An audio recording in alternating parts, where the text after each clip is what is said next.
Every morning at Naval Station Norfolk, while most sailors grabbed coffee and complained about Virginia humidity, Olivia Reed was already at work. By 0600 hours, she'd have inspected the weapons storage facility, making sure every lock was secure and every surface spotless. Her movements were deliberate and precise. The ritual meant something to her, honoring things greater than herself. Before we jump back in, tell us where you're tuning in from, and if this story touches you, make sure you're subscribed, because tomorrow I've saved something extra special for you. The other sailors barely noticed her. To them, she was just the weapons maintenance technician who cleaned their firearms, checked their sights, and made sure their equipment functioned properly. Lieutenant Commander Drake Wilson, head of the Special Warfare Unit stationed at Norfolk, treated her like furniture that occasionally needed to be moved around. Reed, make sure those M4 South are spotless before afternoon training. Wilson would bark, never bothering to look at her directly. And don't touch the specialized equipment. Those are for qualified personnel only.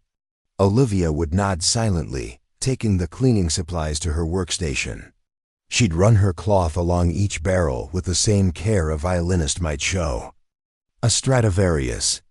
Her hands moved with practiced familiarity, checking every mechanism, every sight adjustment. The sailors who watched assumed it was just thoroughness. They had no idea she was mentally cataloging every imperfection, every misalignment that could compromise accuracy at critical moments. During lunch breaks, while others gathered around tables, swapping stories about weekend plans, Olivia sat alone with technical manuals or stared out at the Chesapeake Bay.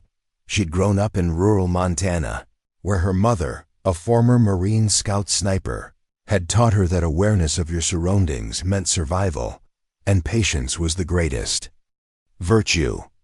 "Hey, Reed," called out Petty Officer First Class Jason Briggs, a cocky 23-year-old from Chicago who barely qualified on his marksmanship tests.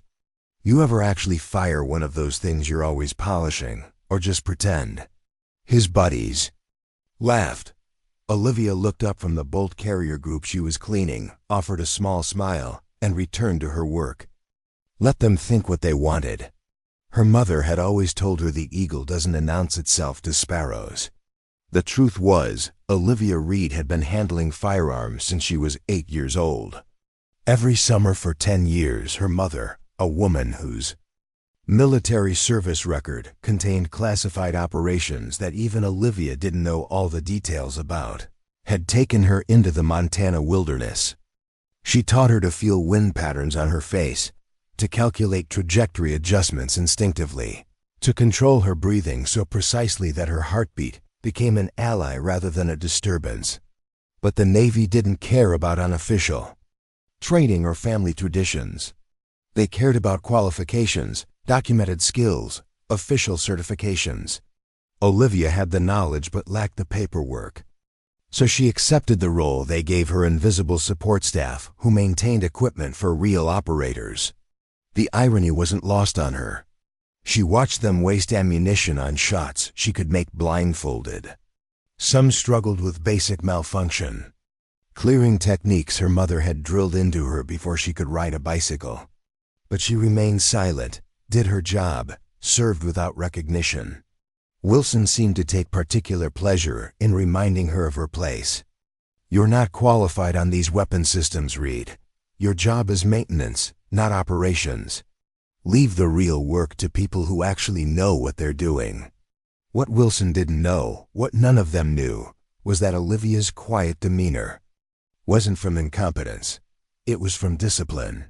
Her mother had taught her that true experts didn't boast about their skills. They simply performed when performance mattered. And deep down, Olivia suspected that day was coming soon. The rumors started 3 weeks later, spreading through the barracks like wildfire.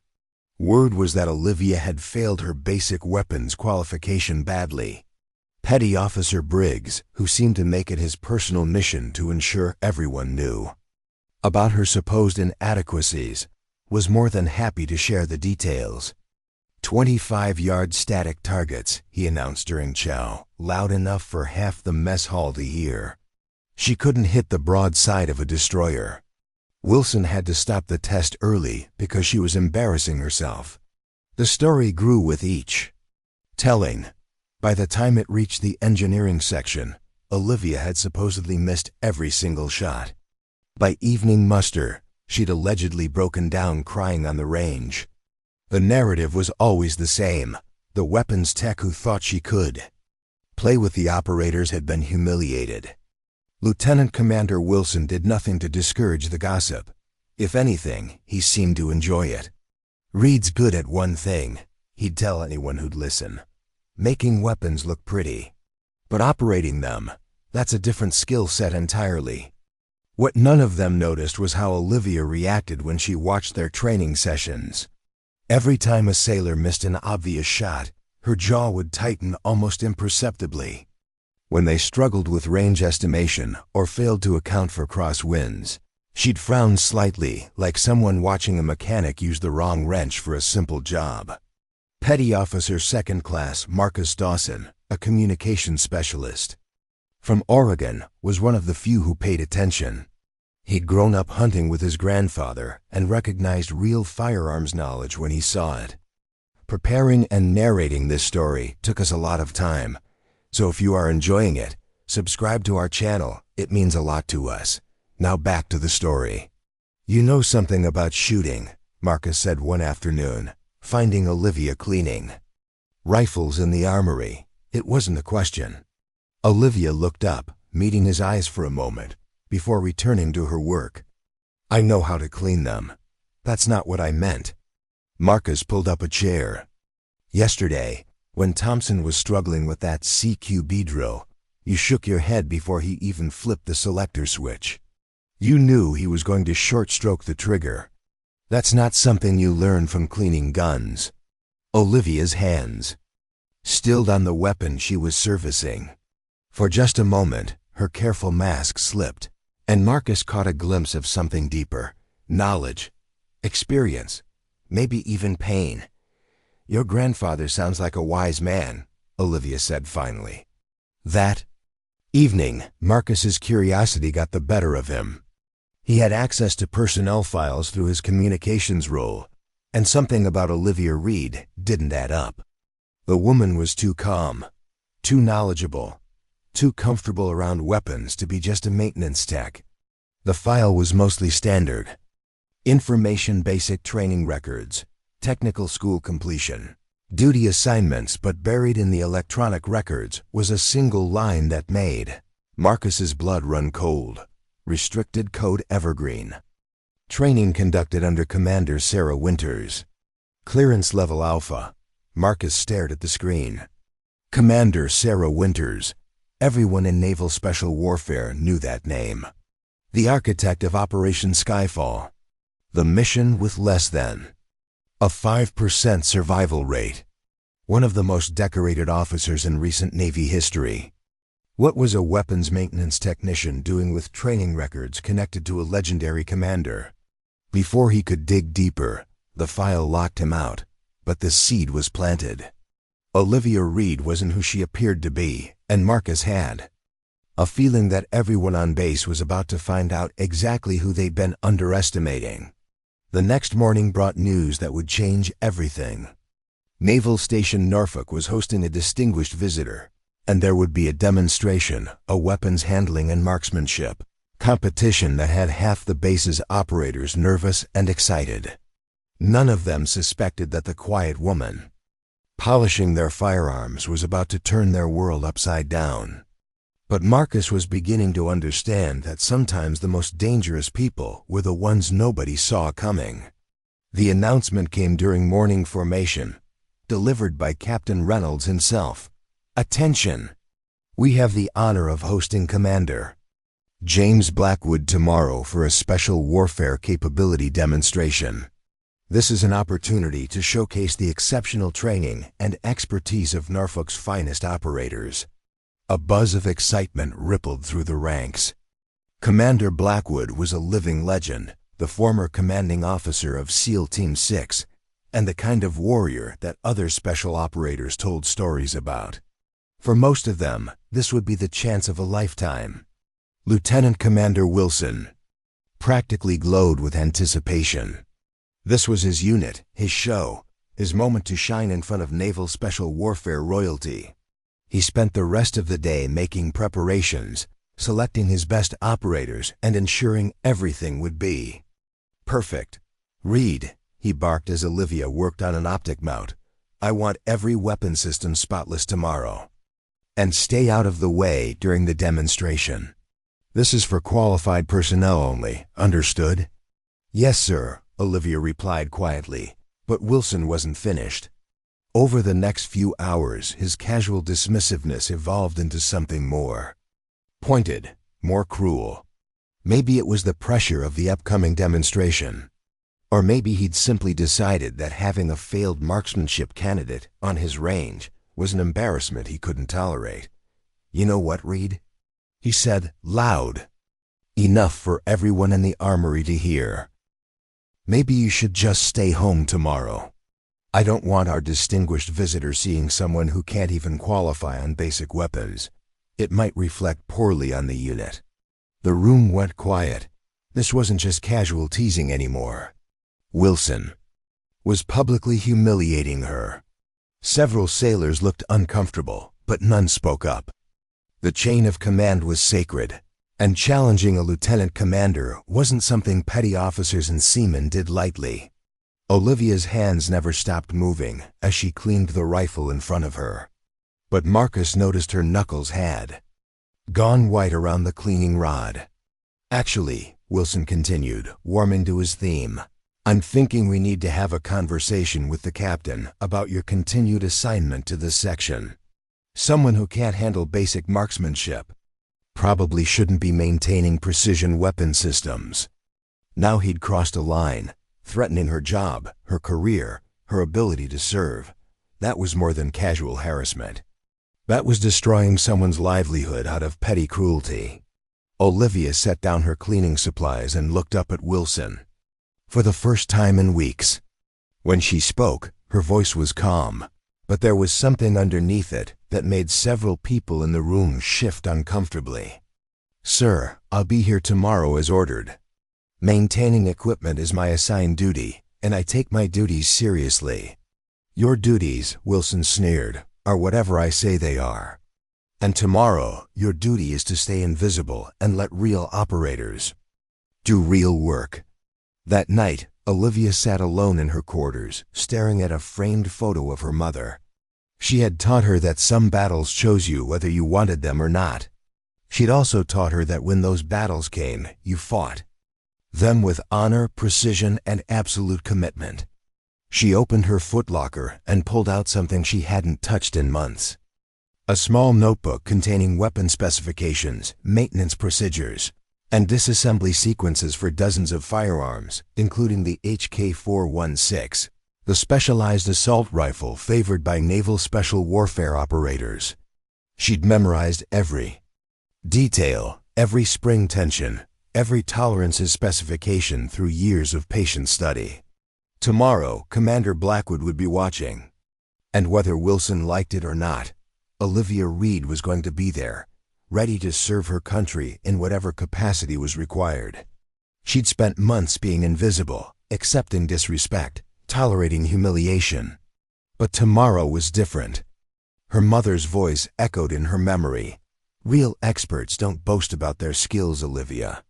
They just perform when performance matters." Tomorrow, performance would matter. And Lieutenant Commander Wilson was about to learn that some people's silence wasn't weakness. It was discipline, waiting for the right moment to be unleashed. The morning of the demonstration dawned clear and warm, perfect conditions for a weapons showcase. Olivia arrived at the armory before anyone else, as usual. Today, she carried an extra notebook alongside her standard maintenance kit.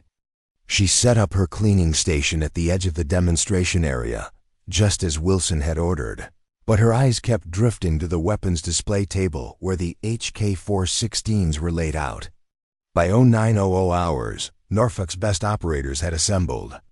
The demonstration would showcase elite skills, speed reloads, malfunction clearing, precision shooting. These were sailors whose entire careers revolved around weapons mastery. Wilson strutted around like a peacock, inspecting equipment and barking orders. "Remember, gentlemen, we're representing the entire base today.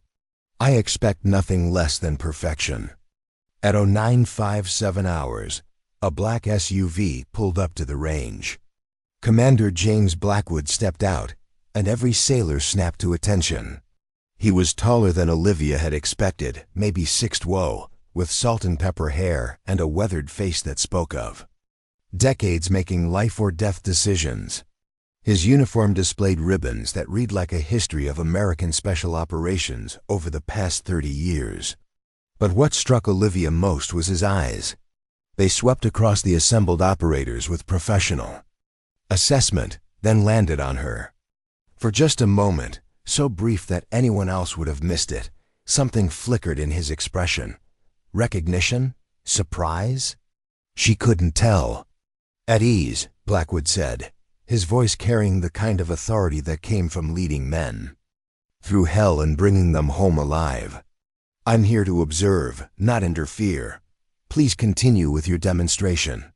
The competition began. One by one, Norfolk's finest took their positions and demonstrated their skills. The first event was speed disassembly and reassembly of their primary weapons. Petty Officer Thompson went first, breaking down his M4 and putting it back together in 47 seconds. Impressive by most standards, but not exceptional. Petty Officer Briggs followed, managing 43 seconds, but fumbling slightly with the bolt carrier group. Each minor mistake brought a tighter frown to Wilson's face. This was supposed to be a showcase, not a demonstration of average skills. Chief Petty Officer Rodriguez stepped up for his attempt, and Olivia found herself unconsciously analyzing his technique, his hand placement, the sequence of his movements. His time was 39 seconds, but he'd skipped a proper function check at the end.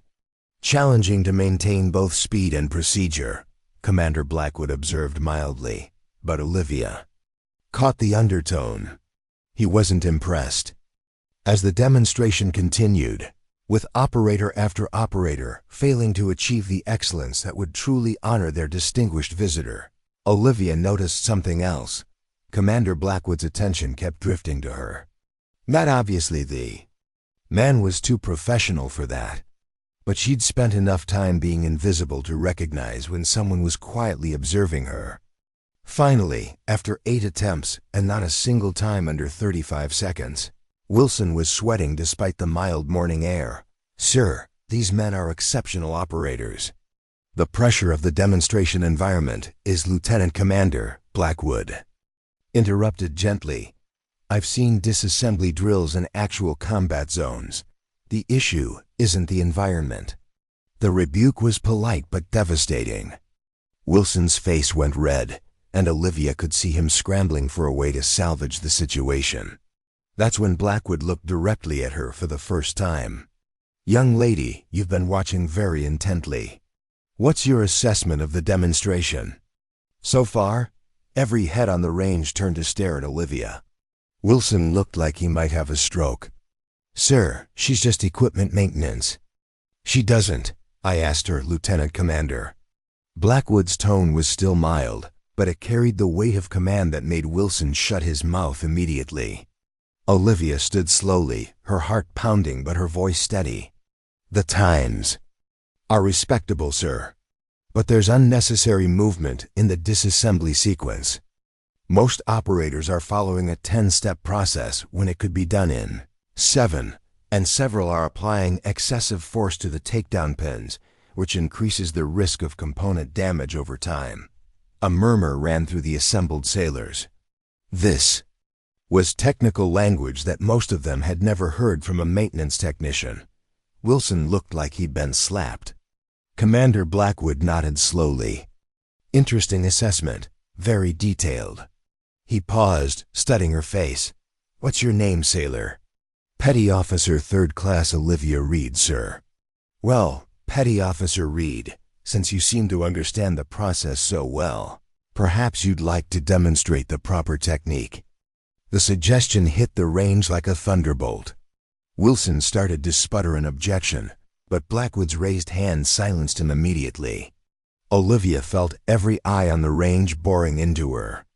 This was the moment her mother had prepared her for, without either of them knowing it. The moment when quiet competence would be tested against loud assumptions. "I'd be honored, sir," she said quietly. Olivia walked to the demonstration table with the deliberate calm of someone who'd done this 1,000 times before. She selected one of the HK416 South, the most complex weapon on the table, the one none of the other operators had attempted. As she picked it up, a hush fell over the range. This wasn't just any weapon.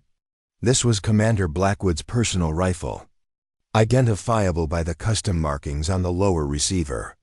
"I'll be damned," whispered Chief Rodriguez. "She's going for the 416. Wilson found his voice. "Sir, I have to protest. She's not certified on special operations weapon systems. There are safety protocols, Lieutenant Commander." Commander Blackwood's voice cut through the morning air like a blade. "I've made my decision. Stand down." Olivia settled into position at the demonstration table. She took a breath, centered herself, and began. Her hands moved with a fluidity that was almost hypnotic. The rifle seemed to disassemble itself under her touch. Every movement was economical, precise, deliberate. There was no wasted motion, no hesitation, no doubt. She laid each component out in perfect order, following a sequence that most of the observers had never seen before, a method taught only to the most elite units. The bolt carrier group, the trigger assembly, the buffer system, each came apart under her hands with a speed that defied belief. But it wasn't just fast. It was methodical, controlled, perfect. When she finished the disassembly, she immediately reversed the process, reassembling the weapon with the same fluid precision. As the last piece clicked into place, she performed a function check, then set the rifle down and stepped back. For a moment, absolute silence. Then someone in the back called out, "Time?"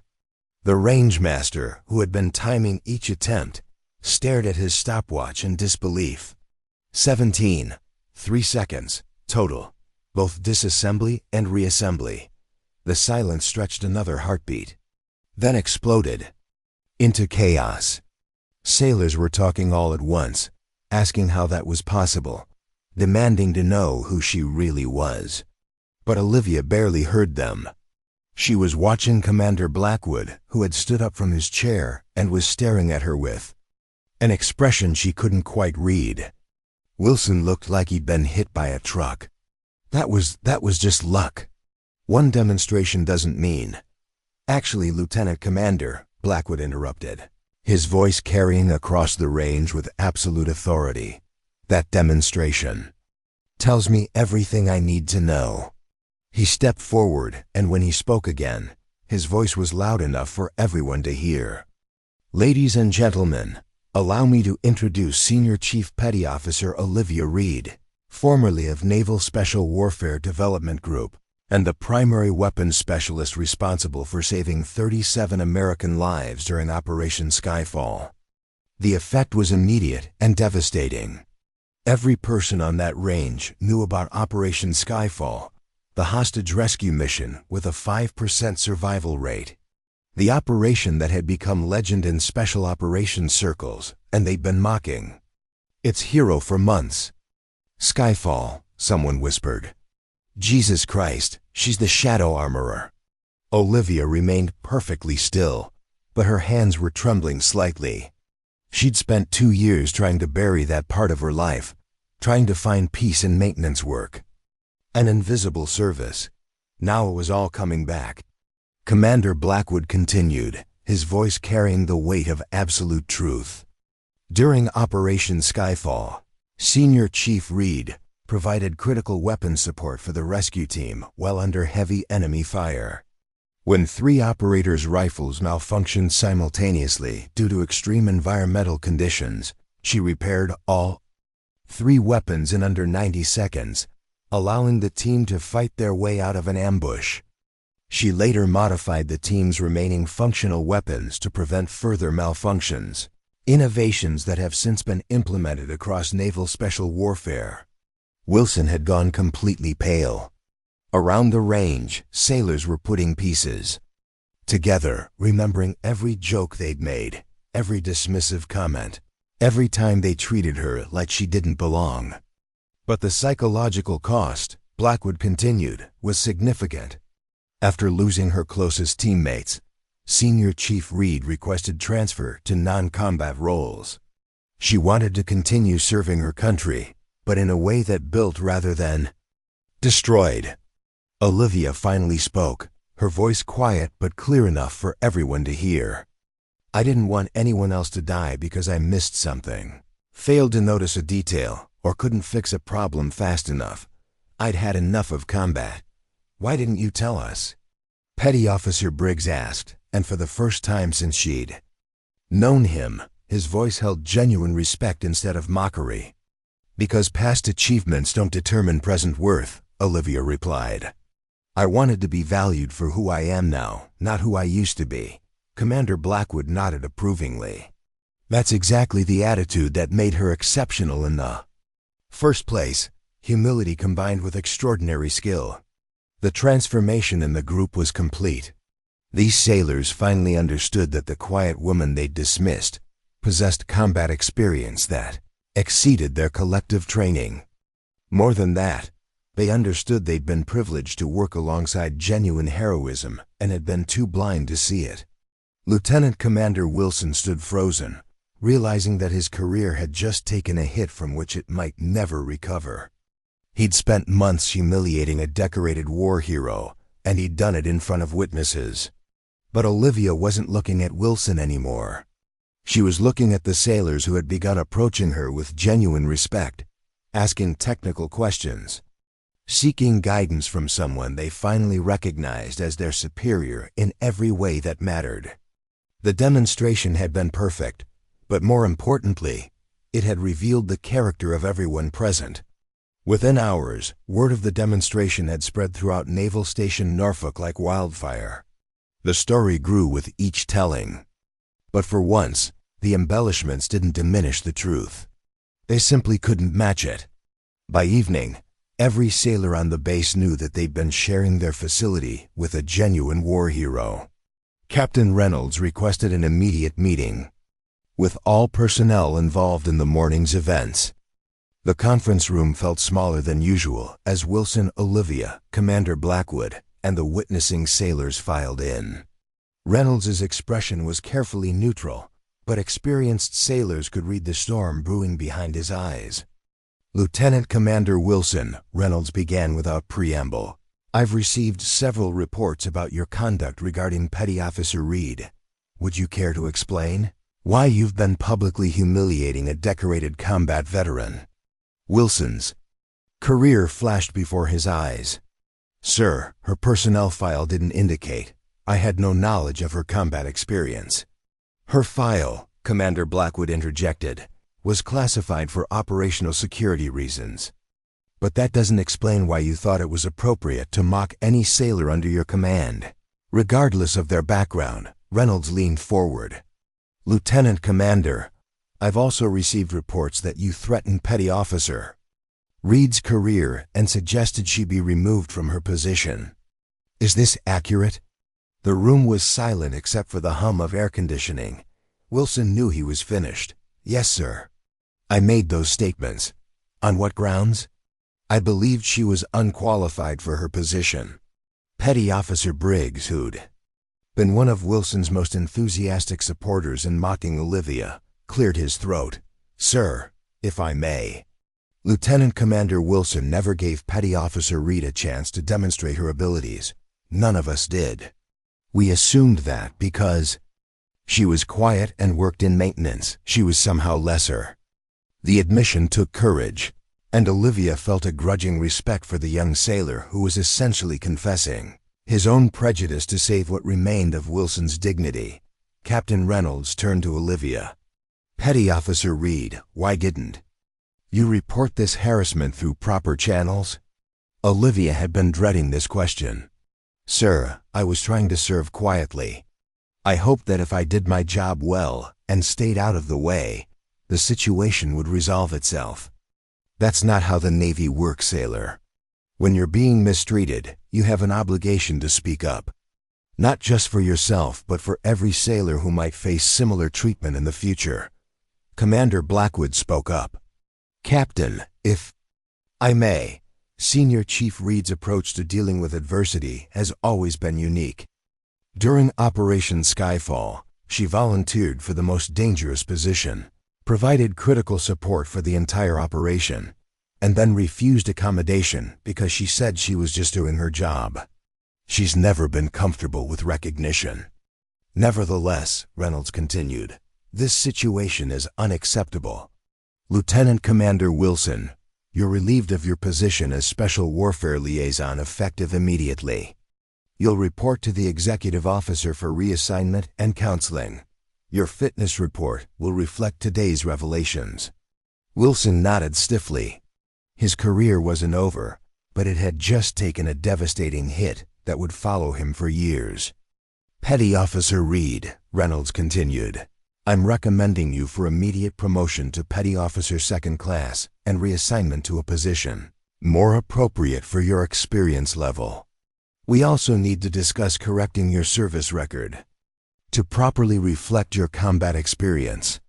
Sir, Olivia said carefully, I requested the transfer to maintenance work. I'm content with my current position. Content or not, the Navy has invested significant resources in your training, and we're not utilizing your capabilities effectively. Commander Blackwood, do you have any recommendations? Blackwood smiled slightly. Actually, I do. The Naval Special Warfare Training Command has been looking for experienced personnel to develop new weapons maintenance protocols. Someone with Senior Chief Reed's combination of combat experience and technical ability would be invaluable. The suggestion hung in the air.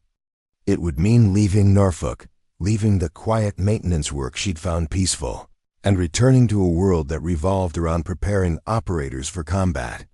But it would also mean helping other sailors develop skills that might save their lives.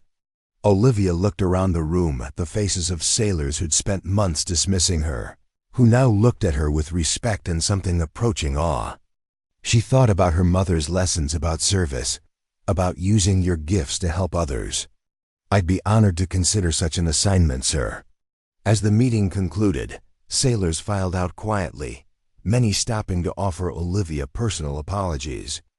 Briggs lingered longest. Ma'am, I owe you more than an apology. I was wrong about everything, and I'm ashamed of how I acted. Olivia studied his face, seeing genuine remorse. We all make assumptions, Briggs. The question is what we do when we discover we're wrong. I'd like to learn from you, if you're willing to teach. Everyone deserves a second chance to prove their character, she added, including me. That evening, as Olivia cleaned her workspace one last time, she reflected on the day's events. Tomorrow would bring new challenges, new responsibilities, new opportunities to serve. But tonight, she was content knowing that sometimes the most important battles were won not with weapons, but with quiet dignity and the courage to be exactly who you were meant to be. 3 weeks later, Olivia found herself at Naval Amphibious Base Coronado, California, walking through the halls of the Naval Special Warfare Training Command. The building hummed with quiet intensity. This was where the military's most elite operators came to learn the skills that would keep them alive in the world's most dangerous places. Commander Victoria Adams, the training unit leader, greeted her personally. A compact woman with intelligent eyes and calloused hands that spoke of decades of hands-on experience. She'd read Olivia's complete file, including the classified portions that had remained hidden at Norfolk. Petty Officer Reed, she said, using Olivia's new rank. I'll be honest with you. When Commander Blackwood recommended you for this position, I was skeptical. Teaching advanced weapons maintenance isn't just about being able to field strip a rifle.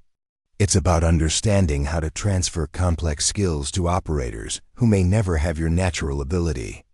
They walked through the facility, past indoor ranges where sailors practiced with equipment that represented the cutting edge of military technology. Through soundproof glass, Olivia watched instructors working with small groups, demonstrating techniques that she recognized from her mother's training and her own combat experience. Your assignment, Adams continued, will be developing curriculum for what we're calling the Weapons Reliability Program.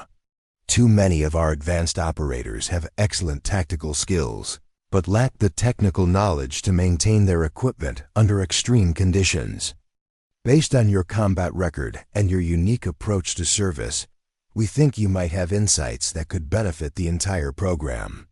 Olivia paused at a window overlooking an outdoor range where sailors were attempting to reassemble their weapons while blindfolded. She could see immediately what they were doing wrong: rushing their movements, fighting their equipment instead of working with it, focusing on speed instead of systematic procedure. Permission to ask a question, ma'am? Of course. Are we training them to be better killers or better sailors? Adams stopped walking. The question cut to the heart of something she'd been wrestling with throughout her career. What's the difference? A killer focuses on destroying the target. A sailor focuses on completing the mission. Sometimes that requires fighting. Sometimes it requires restraint. The difference is everything. For the first time since they'd met, Adams smiled. Commander Blackwood said you'd have a unique perspective. I think he understated it. Over the following weeks, Olivia threw herself into her new role with the same quiet intensity she brought to equipment maintenance.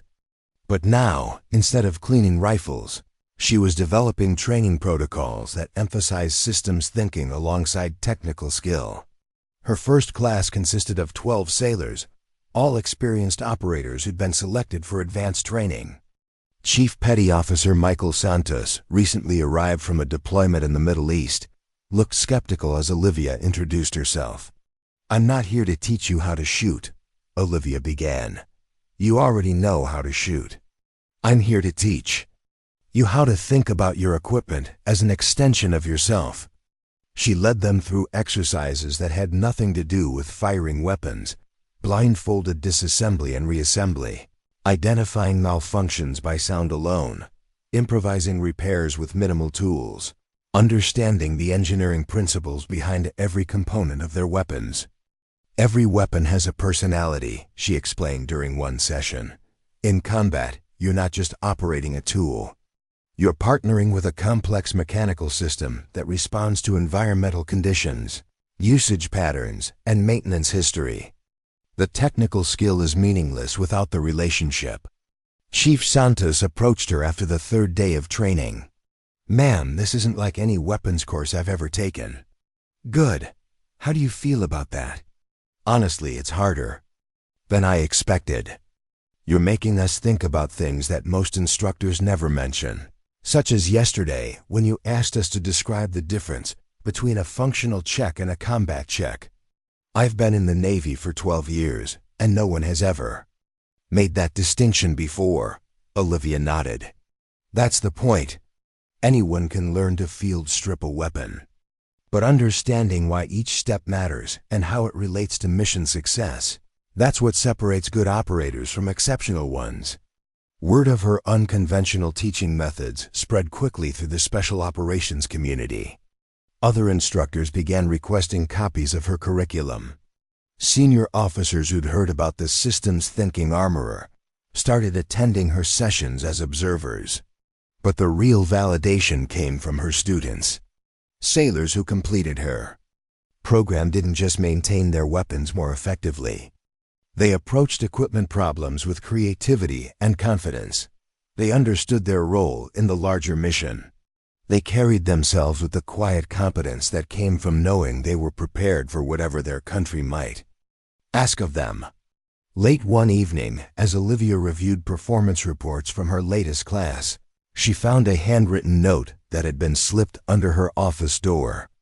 Ma'am, my father always said that the best teachers are the ones who change how you think, not just what you know. Thank you for helping me understand that being a sailor is about more than being an operator. It's about being a complete warrior mind, body, and toolkit. Respectfully, Petty Officer Marcus Dawson. Olivia smiled, recognizing the name.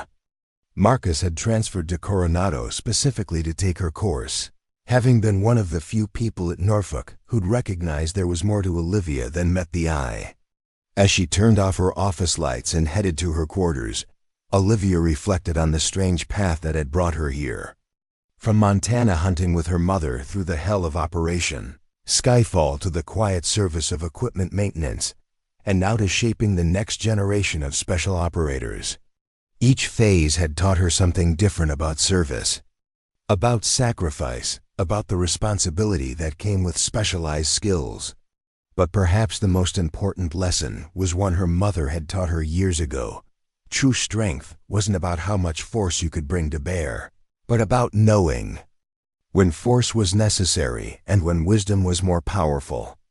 Tomorrow would bring new students, new challenges, new opportunities to serve. But tonight, she was content knowing that her mother's lessons lived on in every sailor she trained, and that sometimes the most important work happened not in the spotlight of combat, but in the quiet preparation that made combat success possible. 6 months into her assignment at Coronado, Olivia received an unexpected visitor. She was reviewing training schedules in her office when her assistant knocked on the door. "Ma'am, there's a Commander Blackwood here to see you." Commander Blackwood entered with the same quiet authority she remembered from Norfolk, but now his face carried a smile of genuine pride. "Petty Officer Reed, I hope you don't mind the unannounced visit. I was in the area and wanted to see how you were settling in." They walked through the facility together, observing classes in session. In one room, sailors were practicing what Olivia called adaptive maintenance exercises. That required them to diagnose and repair malfunctions under simulated combat conditions. "Your program has generated quite a bit of discussion in Pentagon circles," Blackwood observed. "Initial reports suggest that operators completing your training show 45% fewer weapons-related mission failures compared to traditional maintenance programs." Olivia watched through the observation window as one of her students, faced with a complex malfunction, methodically identified the root cause rather than applying the quick fix, exactly the kind of systems thinking she'd been trying to instill. "Sir, I've been thinking about something you said at Norfolk, about the cost of combat and choosing when to fight and when to step back." "Go on." "I think I spent years believing that my value as a sailor was tied to my ability to support combat operations. But what I'm learning here is that my real value might be in teaching others to think differently about their equipment and their missions." Blackwood nodded slowly. "Operation Skyfall was necessary, Olivia. What you did saved lives. But you're right. Teaching sailors to make better decisions about their equipment might save even more lives in the long run." They paused outside a classroom where Chief Santos was leading a discussion about environmental effects on weapon systems. The conversation was complex, nuanced, exactly the kind of thinking that separated professional warriors from mere operators. "There's something else," Blackwood continued. "The Navy is considering expanding your program fleet-wide. They want to integrate systems thinking and adaptive maintenance into all weapons training." The implications hit Olivia immediately. Her mother's lessons, learned in the Montana wilderness, refined through combat experience, and tempered by the wisdom that came from understanding the true cost of failure, would become part of how America trained its warriors. "Sir, that's an incredible responsibility." "Yes, it is. But you've already proven you can handle incredible responsibilities. The question is whether you're ready to step into a larger role. We're talking about a promotion to first-class petty officer and assignment to head a new department, adaptive systems and equipment reliability." That evening, Olivia sat in her quarters staring at the framed photo of her mother that had traveled with her from post to post. She had died 1 year after Operation Skyfall, proud of her daughter but worried about the weight she carried from that operation. Now Olivia wondered what she'd think about this new opportunity. Her phone buzzed with a text message from Marcus Dawson.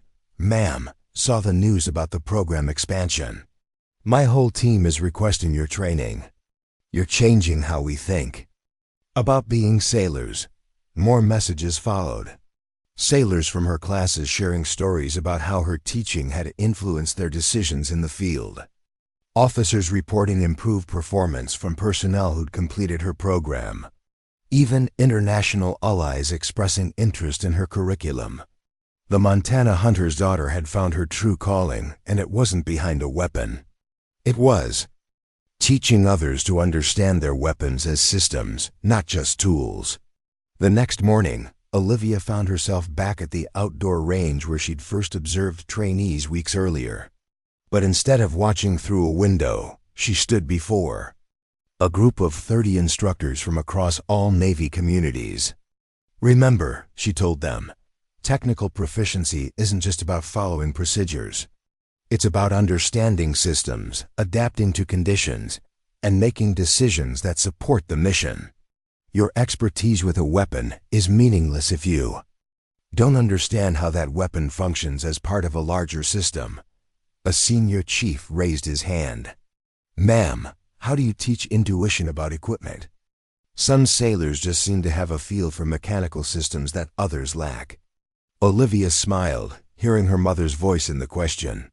"You prepare them beforehand by building systematic understanding, not just procedural knowledge. When pressure hits, you don't rise to the occasion. You fall back on your level of preparation. Our job is to make that preparation as comprehensive as possible." As the training session continued, Olivia noticed movement at the edge of the range. Lieutenant Commander Wilson from Norfolk was standing there, apparently having traveled to Coronado specifically to see her. When the session ended, he approached hesitantly. "Ma'am, I know I have no right to ask for your time, but I was hoping we could talk." They walked to a quiet area overlooking the training facilities. Wilson looked older, humbled by the events that had cost him his position and damaged his career. "I came to apologize," he said simply. "Not just for how I treated you, but for what I failed to learn from you. I spent months working alongside someone who could have made me a better officer, a better leader, a better person. Instead, I let my prejudices blind me to an opportunity that will never come again." Olivia studied his face, seeing genuine remorse. "We all make mistakes, Lieutenant Commander. The question is what we do with the lessons they teach us. I've requested transfer to a training unit. I want to learn to teach sailors the way you do, with respect, with understanding, with focus on making them better people as well as better operators." "That's a worthy goal." Wilson hesitated, then continued. "Ma'am, there's something else.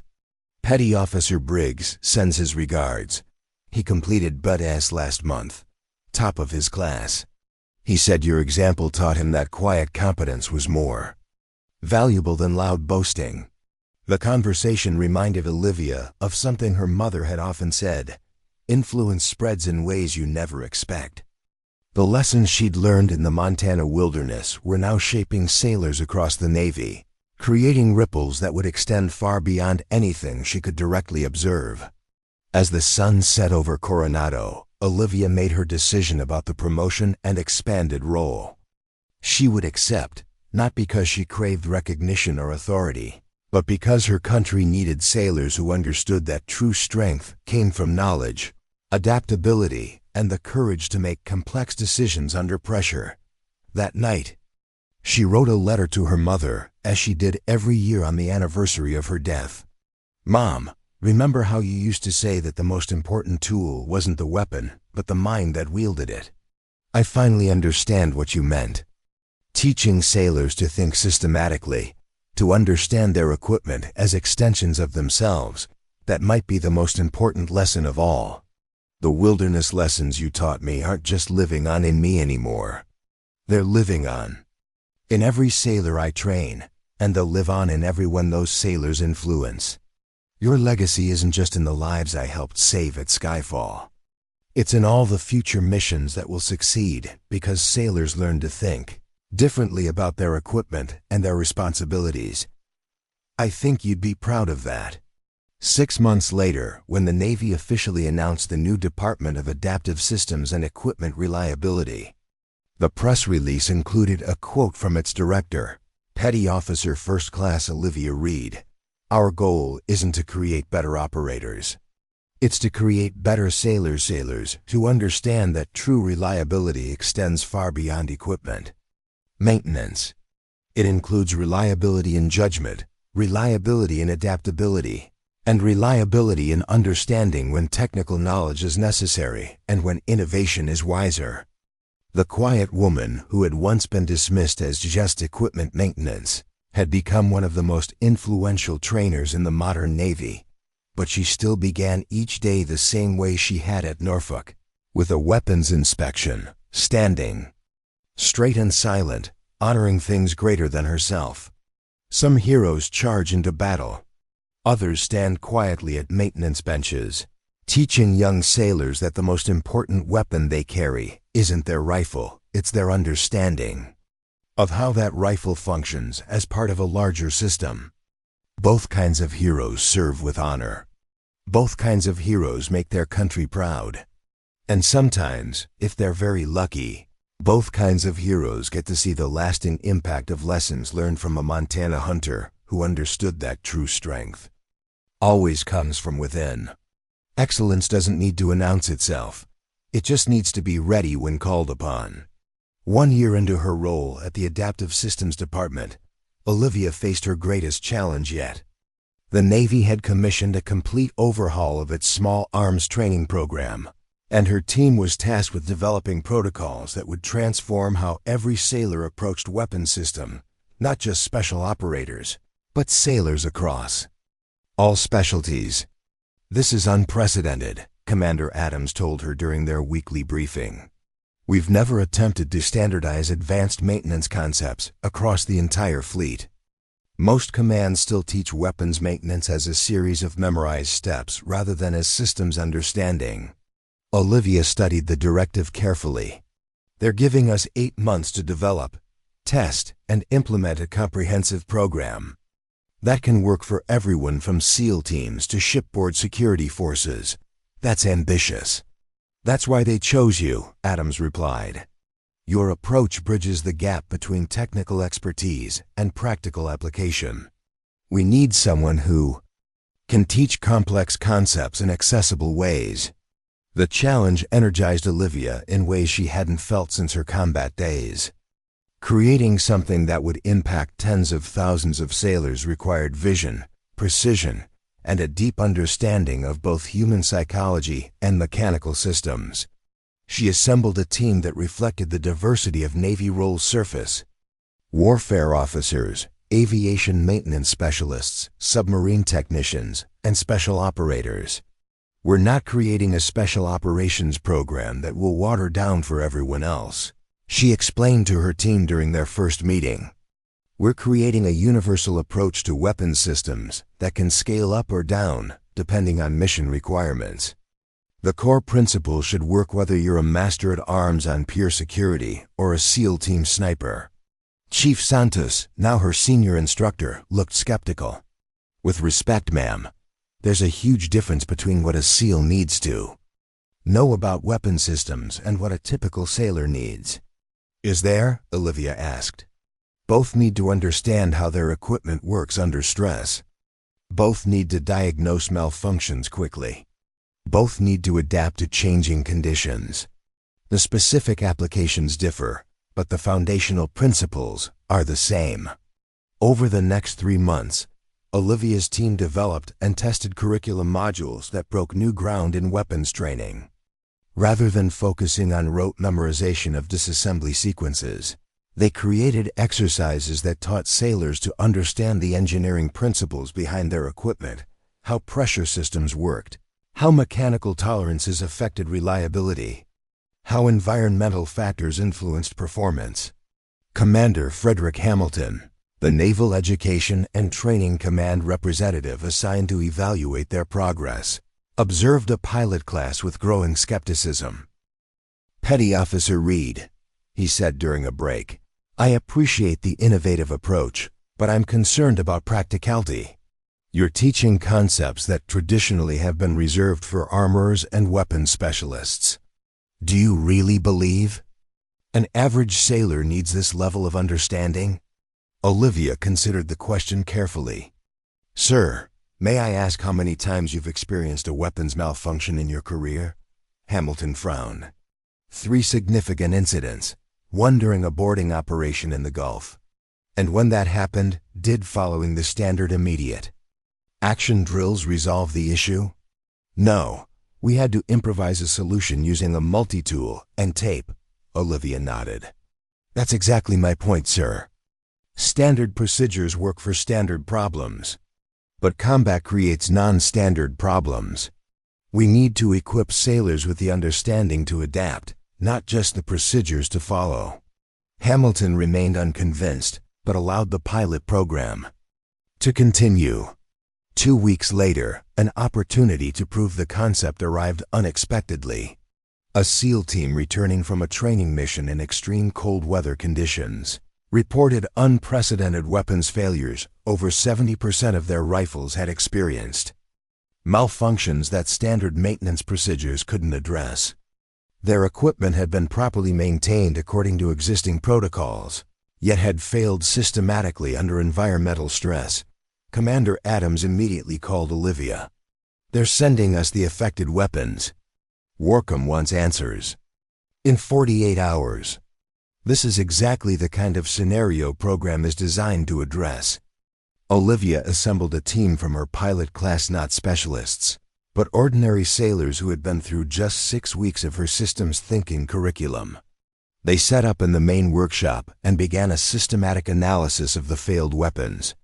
Commander Hamilton arrived to observe, his skepticism now mixed with curiosity. "You're using trainees for this?" "Workham is expecting expert analysis." "With respect, sir, this is exactly what we've been training them for. Systems thinking under pressure."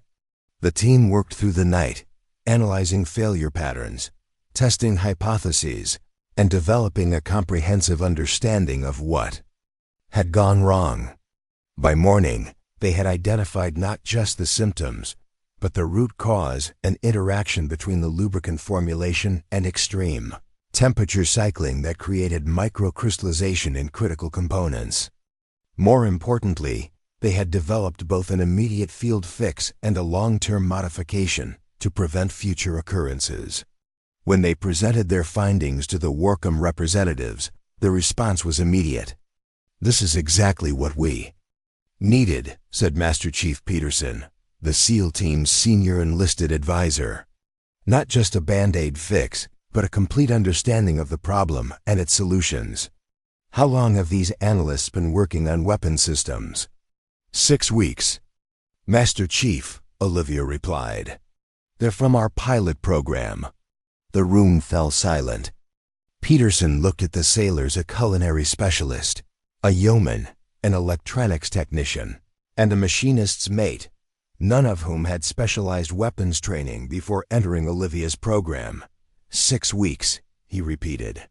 "And they solved the problem our armory staff has been struggling with for months." Commander Hamilton's skepticism had vanished. "I believe we've just witnessed a proof of concept. Petty Officer Reed, your approach works." The success with the SEAL team's weapons issue became a turning point. Within weeks, Workham had formally endorsed Olivia's program, and Naval Education and Training Command fast-tracked implementation across all warfare communities. What had begun as a specialized course for a small group of operators was now becoming a fleet-wide transformation in how sailors approached technical systems.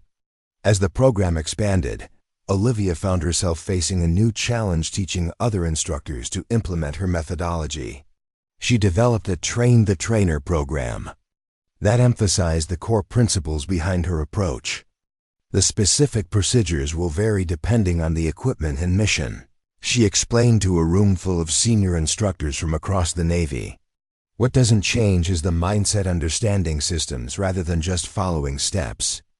Recognizing patterns rather than just identifying parts. Solving problems rather than just clearing malfunctions. A grizzled Master Chief from the surface fleet raised his hand.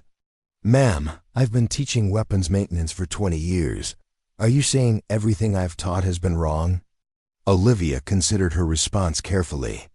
"Not wrong, Master Chief, just incomplete. Traditional maintenance teaches sailors what to do. Systems thinking teaches them why they're doing it and how to adapt when the standard approach fails. In routine operations, both approaches work equally well. It's when things go wrong that the difference becomes life or death." The Master Chief nodded slowly. "Makes sense. Can't argue with results." As the implementation proceeded, Olivia received an unexpected visitor, Admiral Catherine Winters, Commander of Naval Education and Training Command. A trailblazer who had broken numerous barriers throughout her career, Admiral Winters had a reputation for ruthless efficiency and unwavering standards. "Petty Officer Reed," she said, dispensing with pleasantries, "your program is causing quite a stir. Some traditional instructors claim you're overcomplicating simple skills. Others say you're revolutionizing how we approach technical training. I wanted to see for myself." Olivia led the Admiral through training sessions, explaining the principles behind each exercise and demonstrating how systems thinking applied beyond weapons maintenance to all technical disciplines.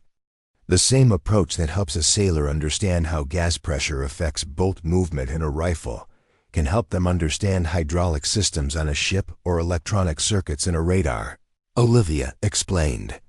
"We're not just teaching maintenance. We're teaching a way of thinking about complex systems." Admiral Winters observed silently, her expression unreadable. Finally, as they watched a group of sailors troubleshooting a deliberately complex malfunction scenario, she spoke. "You know, Reed, when I was a junior officer, I served on a destroyer that experienced a cascading systems failure during a typhoon in the South China Sea. The engineering team had all the technical manuals, all the training, all the procedures, and none of it helped because the problem they faced wasn't in any manual." She paused, watching as the sailors methodically isolated subsystems, tested hypotheses, and worked toward a solution. "What saved us was one chief who understood our engineering plant as a system, not just as a collection of components. He could think beyond the manuals." "That's what you're teaching here, isn't it?" "How to think beyond the manuals," Olivia nodded. "Yes, ma'am. Exactly that. It's about time." The Admiral turned to face her directly. "The Navy has spent decades teaching sailors to follow procedures. We need to start teaching them to think. Your program has my full support." With Admiral Winters' endorsement, the final barriers to implementation fell away. Over the next 4 months, Olivia's curriculum was adapted for every major warfare community, with specialized modules for aviation, surface, submarine, and expeditionary forces. The core principles remained the same, but the applications were tailored to specific mission requirements. As the program rollout neared completion, Olivia received word that she was being considered for promotion to Chief Petty Officer, an extraordinary achievement for someone who, just 2 years earlier, had been an anonymous maintenance technician. "This is unprecedented," Commander Adams told her. "The selection board is waiving time and grade requirements based on your exceptional contributions. If approved, you'll be one of the youngest chiefs in the Navy." The possibility of promotion brought with it an unexpected wave of self-doubt. Olivia had never sought recognition or advancement. Her focus had always been on service, on using her skills to support others. The prospect of formal leadership felt foreign, almost uncomfortable. She found herself walking alone on the beach near Coronado, watching the sun set over the Pacific as she contemplated her path forward. Her phone buzzed with a message from Marcus Dawson, now deployed with a CIA team in an undisclosed location. Your training saved lives today. Catastrophic weapons failure during an operation. Team adapted using your systems approach. Mission successful, everyone home safe. The difference between knowledge and understanding is everything. As she read the message, Olivia felt a clarity she hadn't experienced since the moment Commander Blackwood had called her forward at Norfolk. Her mother had always told her that true purpose wasn't found in titles or recognition, but in impact and the difference you made in others' lives. The next morning, she received a call from an unexpected source. Lieutenant Commander Wilson, now stationed at Great Lakes Training Center, had been implementing her curriculum with new recruits. "Ma'am, I wanted you to know something. These young sailors, they're different when they leave our program. They don't just know how to maintain their weapons. They understand them. More importantly, they approach problems differently, more systematically, more confidently. What you've created isn't just changing how the Navy maintains equipment. It's changing how sailors think." The conversation reinforced what Olivia had realized on the beach. The promotion, if it came, wasn't about recognition of past achievements. It was about expanding her ability to influence the future, to shape how the Navy prepared its sailors for an increasingly complex world. 2 weeks later, Olivia stood before the Chief Petty Officer Selection Board, composed of senior enlisted leaders from across the Navy. The board president, a Command Master Chief with 30 years of service, studied her record with a practiced eye. "Petty Officer Reed, your technical contributions are well documented. But being a chief isn't primarily about technical expertise, it's about leadership. Why should we advance someone who has spent most of her career deliberately avoiding leadership positions?" The question was direct, challenging, exactly what she would expect from a board evaluating potential chiefs. Olivia took a moment before responding. "Master Chief, I've never sought leadership positions, that's true. What I've sought is impact, the opportunity to make a difference in how sailors perform their duties and complete their missions. I believed I could have the greatest impact by developing systems and training methods that would outlast any individual leadership role." She paused, considering her next words carefully. "But I've come to understand that creating systems isn't enough. Systems need advocates, champions who can implement them effectively and adapt them as conditions change. If advancement to chief will allow me to have greater impact in preparing sailors for the challenges they'll face, then I'm ready to embrace that responsibility." The Command Master Chief leaned back, exchanging glances with the other board members. "Well said. One more question. What's the most important lesson you want every sailor to learn from your program?" Olivia didn't hesitate. That excellence isn't about perfection. It's about adaptation. Technical systems will fail. Procedures will become obsolete. Conditions will change. What determines success isn't having all the answers, but knowing how to find them when standard solutions fail. 3 weeks later, Olivia stood at attention as Admiral Winters placed the anchors of a chief petty officer on her collar. The ceremony, attended by sailors from across the training command, marked not just her personal advancement, but the formal recognition of her approach to systems training. "Chief Reed represents the future of naval technical training," Admiral Winters announced. "Her work has transformed how we prepare sailors to maintain and operate complex systems under challenging conditions. More importantly, she has demonstrated that true expertise isn't measured by time in service, but by impact on the service." As the ceremony concluded, Chief Reed found herself surrounded by well-wisher students from her early classes, instructors implementing her curriculum, even Lieutenant Commander Wilson, who had flown in specifically for the occasion. "Congratulations, Chief," Wilson said, the title carrying the respect it deserved. "I never imagined, that day at Norfolk, that I was standing next to someone who would change the entire Navy's approach to technical training." "Neither did I," Olivia admitted. "I was just trying to do my job well. That's always been the Difference between you and most people, Wilson replied. For you, doing the job well means constantly reimagining what the job could be. That evening, as Olivia adjusted to the weight of the new anchors on her collar, she received a call from Commander Blackwood, now promoted to captain and serving at the Pentagon. Chief Reed, he began, the new title sounding natural coming. From him, I have some news you should hear directly from me. The Secretary of the Navy has approved the establishment of a new Center of Excellence for Adaptive Systems Training. It will be based at Coronado, with satellite facilities at all major fleet concentration areas. They want you to lead it. Olivia absorbed the information slowly. Sir, that's far beyond anything I ever imagined. The Navy is changing, Chief. The threats we face, the technology we use, the missions we undertake, all becoming more complex, more interconnected. We need sailors who can think systemically, adapt quickly, and solve problems creatively.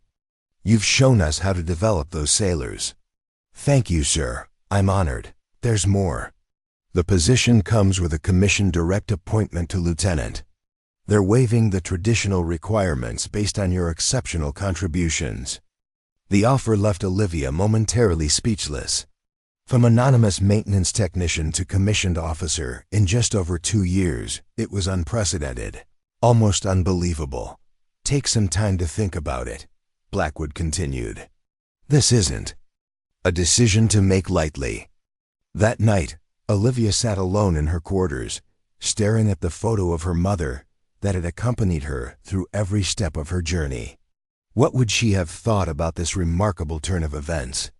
The quiet girl from Montana now offered the opportunity to reshape how an entire military service approached technical training.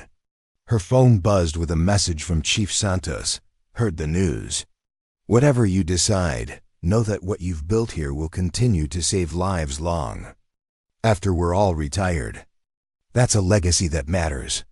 As dawn broke over Coronado, Olivia made her decision. The commission wasn't about rank or recognition. It was about expanding her ability to serve, to ensure that every sailor who wore the uniform had the knowledge, skills, and mindset to succeed when facing the unexpected. She called Captain Blackwood. I accept the position, sir.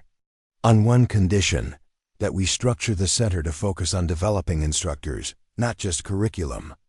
The most sophisticated training program in the world is only as effective as the people teaching it. Agreed, Chief, or should I say, Lieutenant Reed. The paperwork will be processed immediately. Congratulations. 6 months later, Lieutenant. Olivia Reed stood at the podium during the formal opening of the Center for Adaptive Systems Training.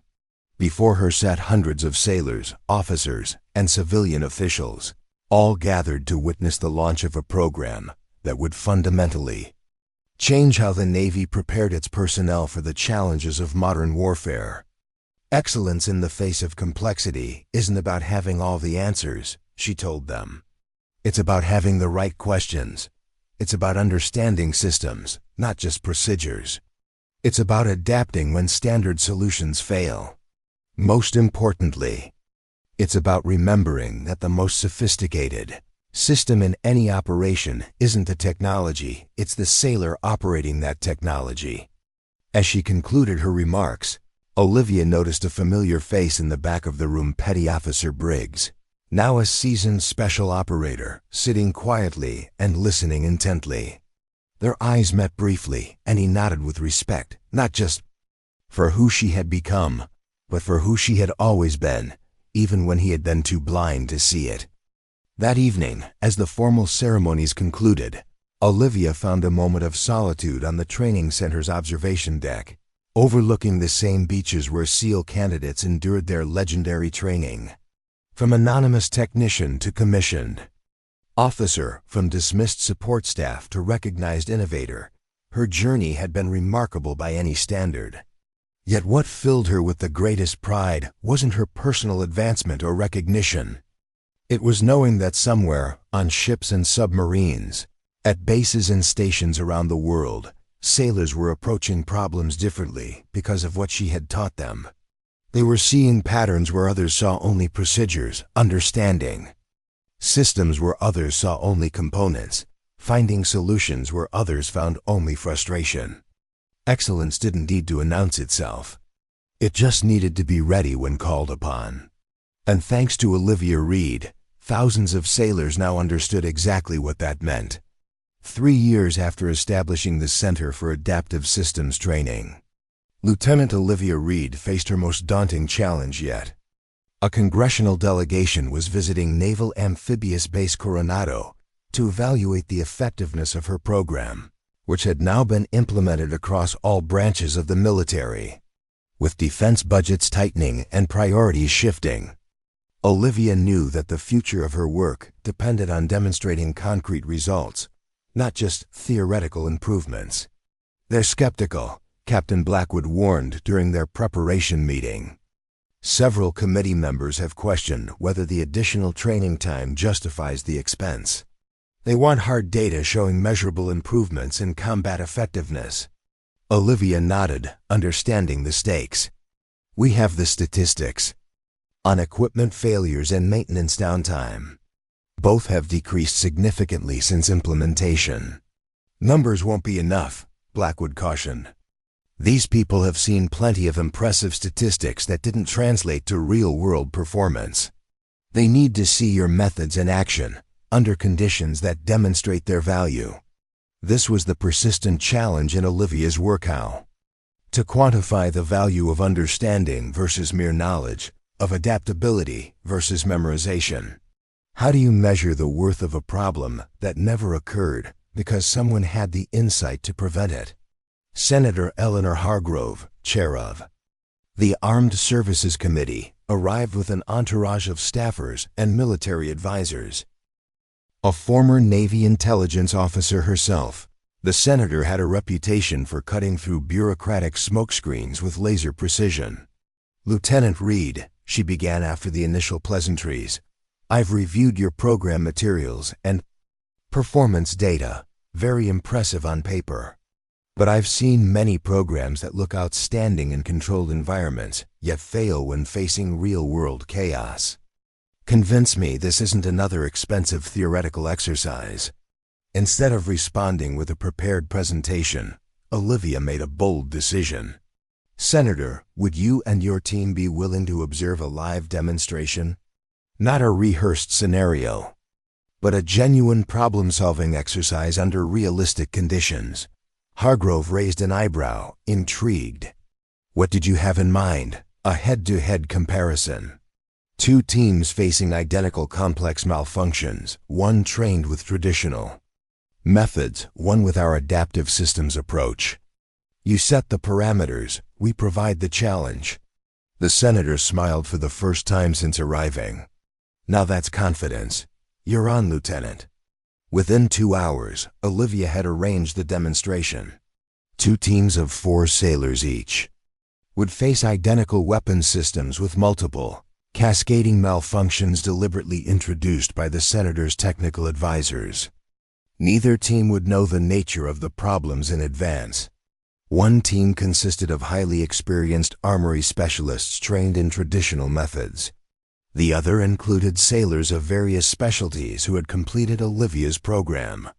As the teams took their positions, Senator Hargrove addressed them. "This isn't a competition between you as individuals. It's an evaluation of training methodologies.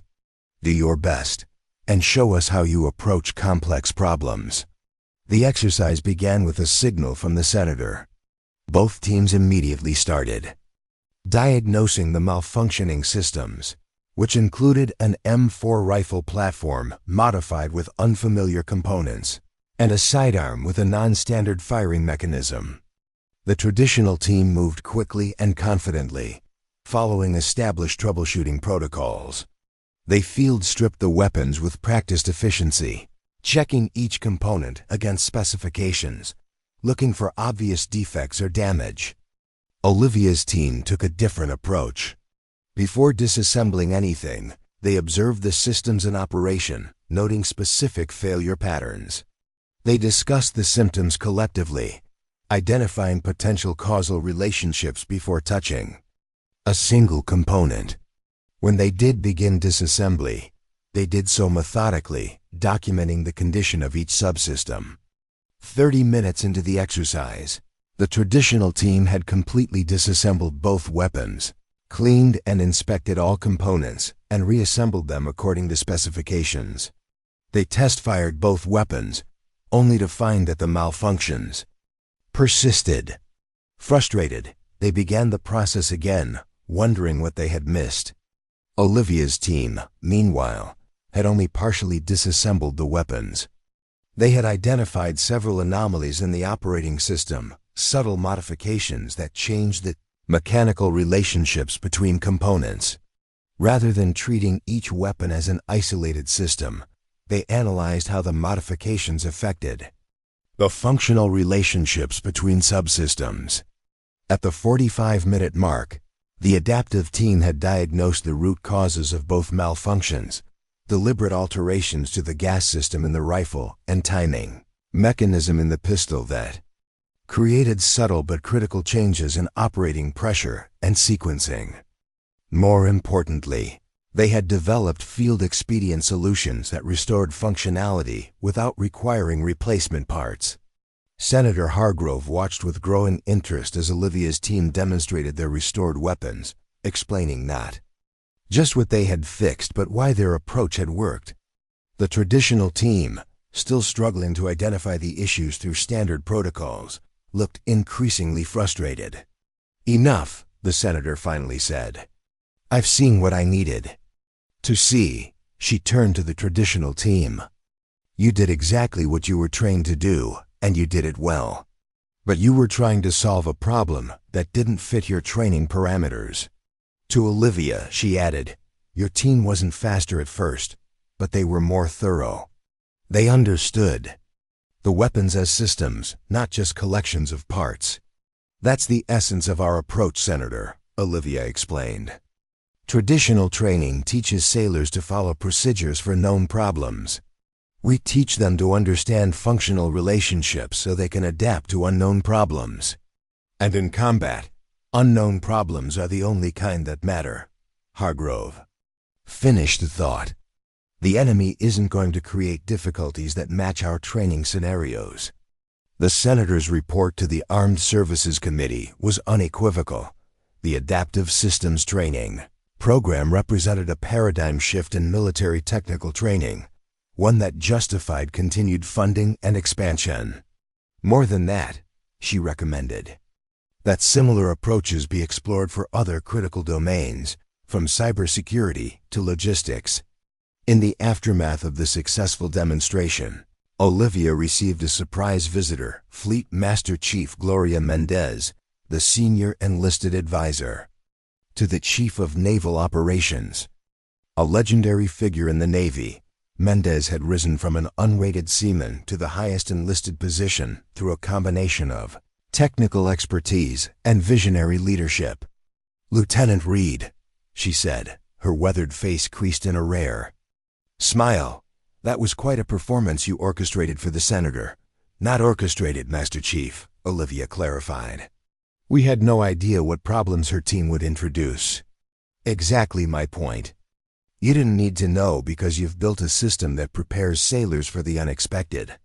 That's what impressed me most." They walked through the training facility, observing classes in progress. In one room, sailors were disassembling and reassembling unfamiliar equipment blindfolded, learning to understand mechanical systems through touch and sound. In another, instructors were teaching the principles of pressure dynamics, using improvised materials that mimic the behavior of complex weapon systems.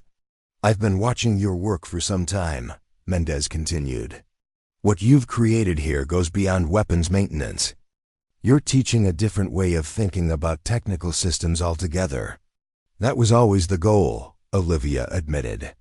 "Weapons were just the starting point because that's where my experience was deepest." Mendez nodded thoughtfully. "The CNO is forming a new advisory group focused on future force development, specifically how we prepare sailors for technologies and threats that don't yet exist."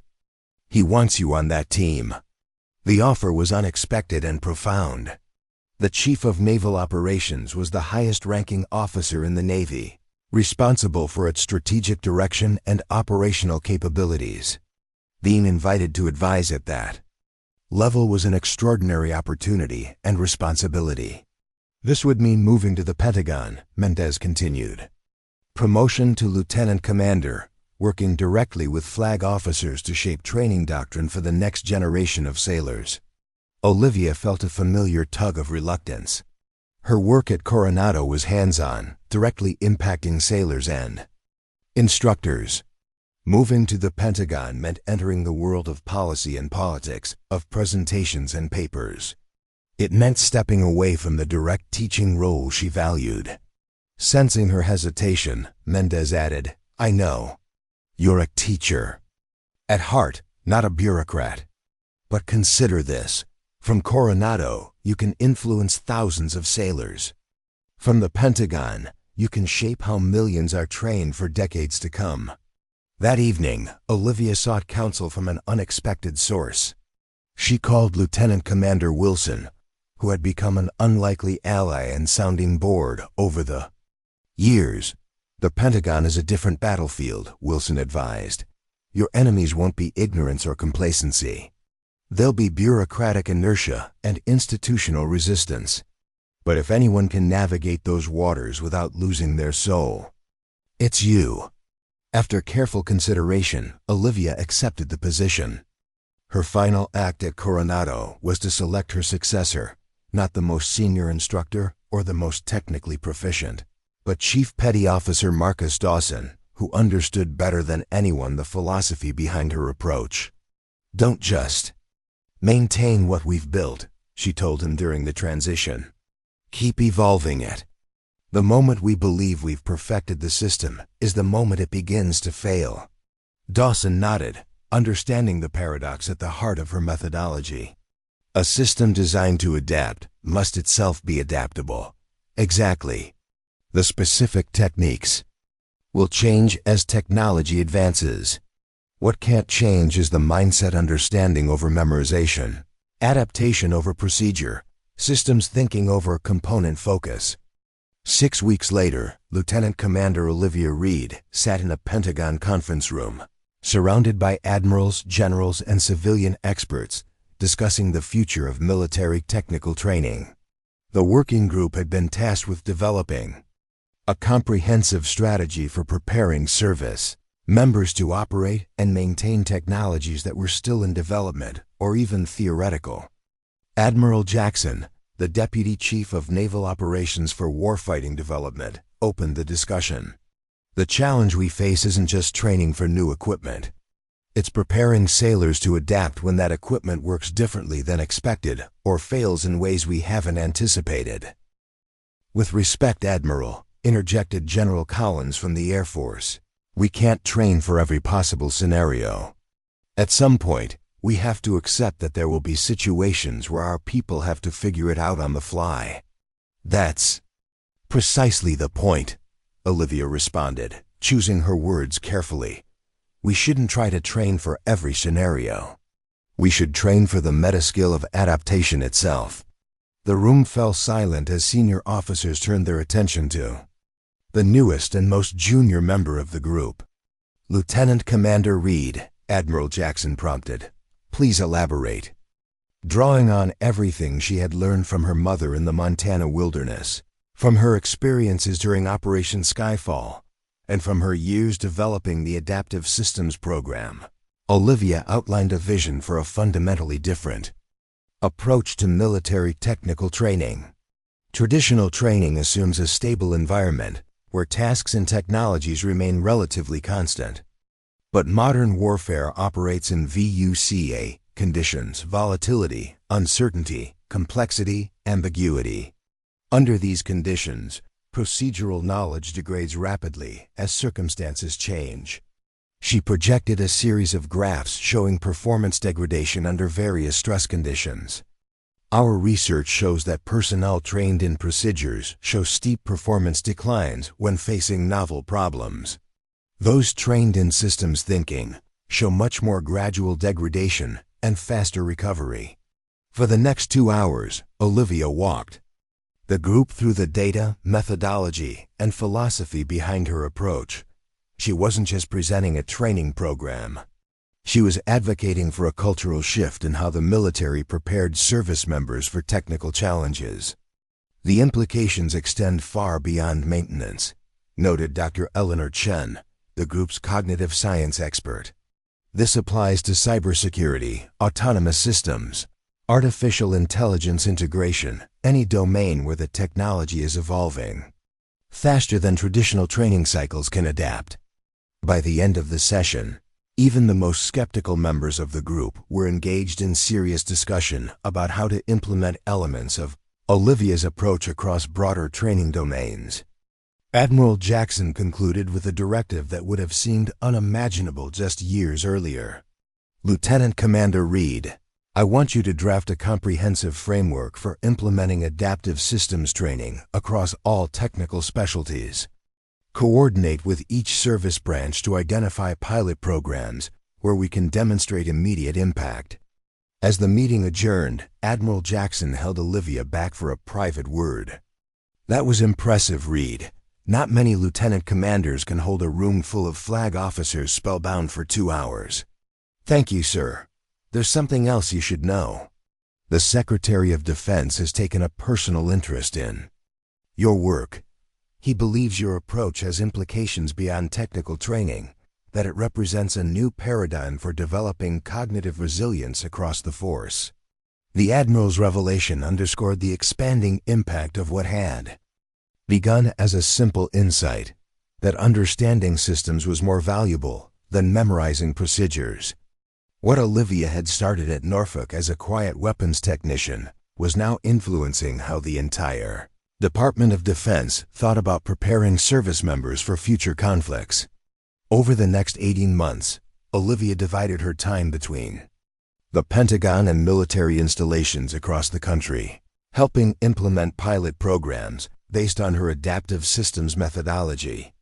Each service branch adapted the core principles to their specific needs, the Army focusing on field maintenance of combat vehicles, the Air Force on avionics and weapons systems, the Marines on expeditionary equipment. The results consistently showed the same pattern. Personnel trained in adaptive systems, thinking performed significantly better when facing novel challenges or operating under degraded conditions. More importantly, they showed greater resilience and lower stress responses when facing situations that fell outside standard operating procedures. During a visit to Fort Bragg to observe the Army's implementation, Olivia received an unexpected reunion. Sergeant Major Robert Briggs, formerly petty officer. Briggs from Norfolk had transferred to the Army and risen through the ranks to become a senior instructor in the Special Forces qualification course. Lieutenant Commander Reed, he greeted her with a crisp salute and a genuine smile.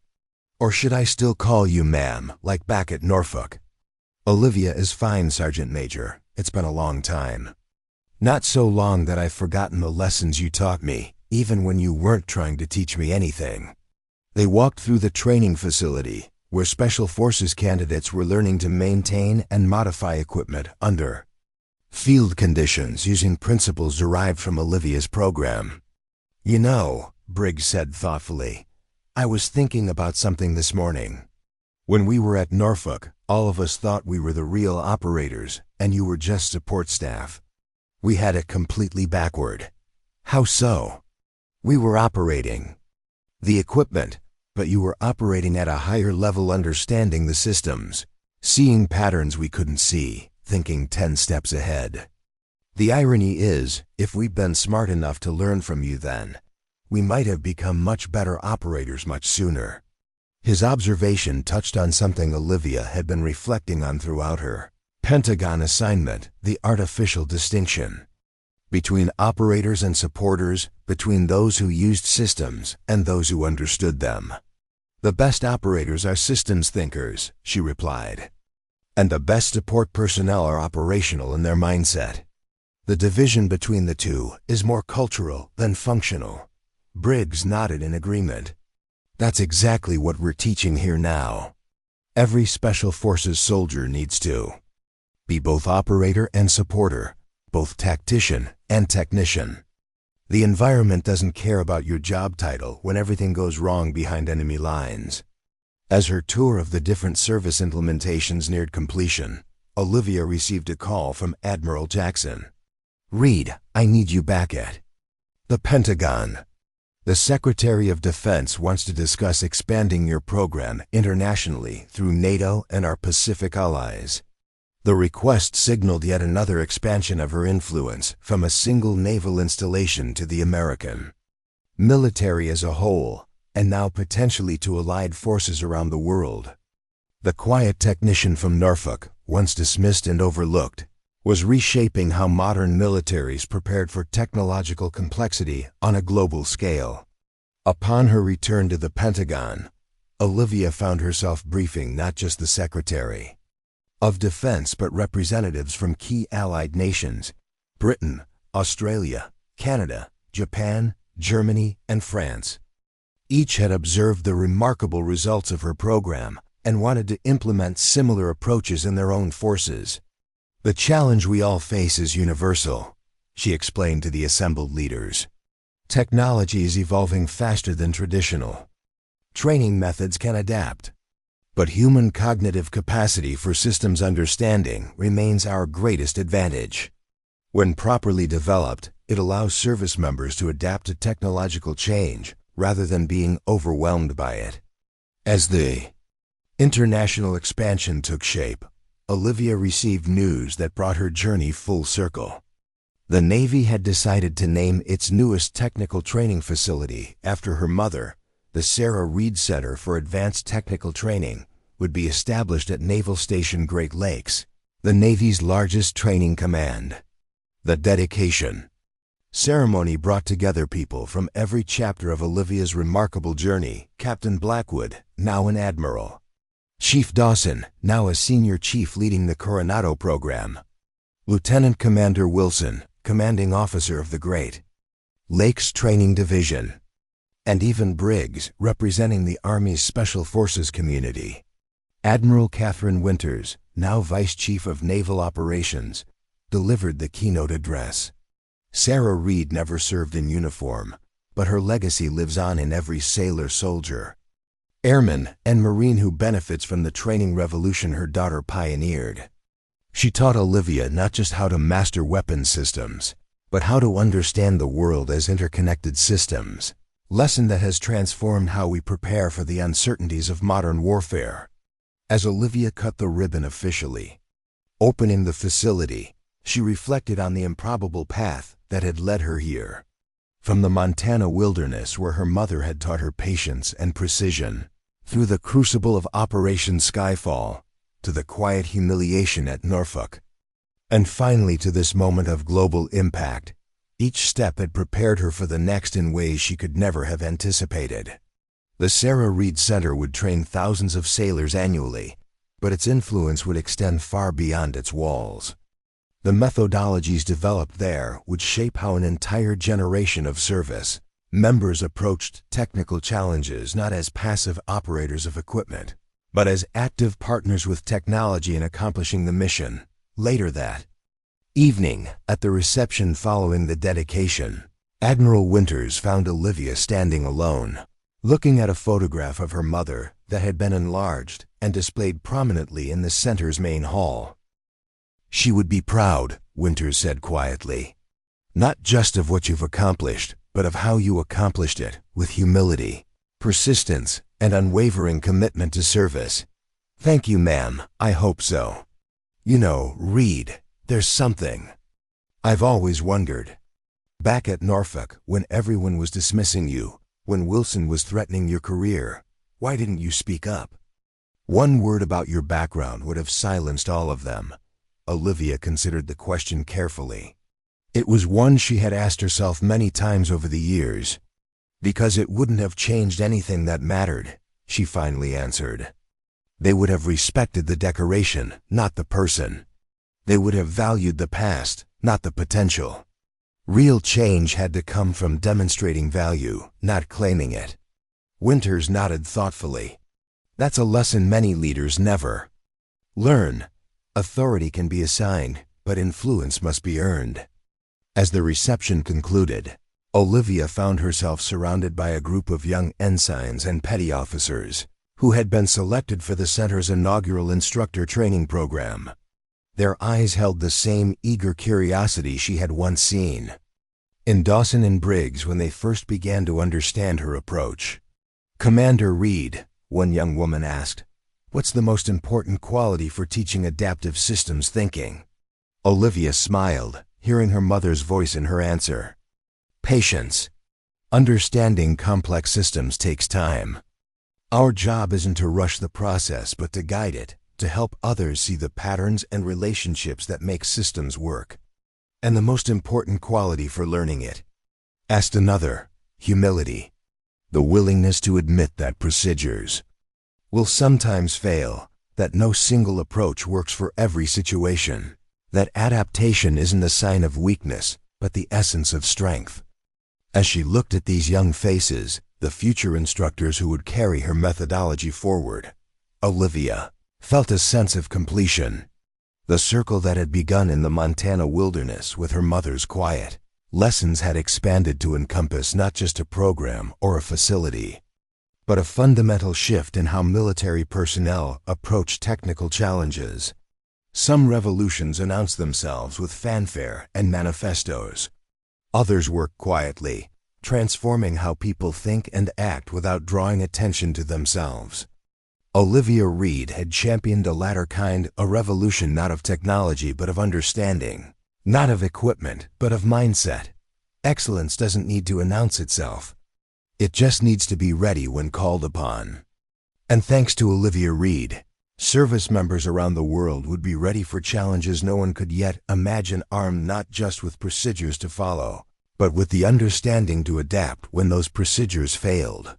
The quiet technician from Norfolk, once invisible to those around her, had become the architect of a training revolution that would shape military readiness for generations to come. And she had done it not by seeking recognition or advancement, but by demonstrating with quiet competence that sometimes the most powerful expertise is the kind that doesn't draw attention to itself until the moment when everything depends on it. Up next, you've got two more standout stories right on your screen. If this one hit the mark, you won't want to pass these up. Just click and check them out.